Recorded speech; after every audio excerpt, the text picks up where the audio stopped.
16 நாள் மிகப்பெரிய துக்க நாளா நம்ம வந்து அந்த வழியோடு இருப்போம். இன்றைக்கு எங்க தலைவரும் சரி, தமிழக வெற்றி கழகமும் சரி, எங்க தோழர்களும் சரி, இந்த 16 நாள் எங்களுடைய குடும்பத்துல எங்களுடைய மக்கள், எங்களுடைய உறவுகள் இறந்த நாளையோட 14 நாள், 16வது நாள் காரியம் முடிகிற வரைக்கும் யாரும் பேச முடியாத அளவுக்கு மிகுந்த வலியோட இருந்துகிட்டு இருக்கோம்.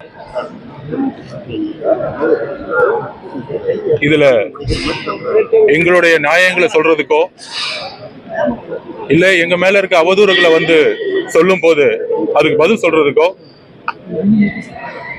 எங்களுடைய இந்த வலி மிகுந்த நாட்களோட எங்களுடைய உறவு 41 குடும்பத்தோடைய எங்களுடைய உறவு அவங்களுடைய வலியோட நாங்க ஒவ்வொரு நிமிடமும் அவங்களோட கடந்துகிட்டு இருக்கோம்.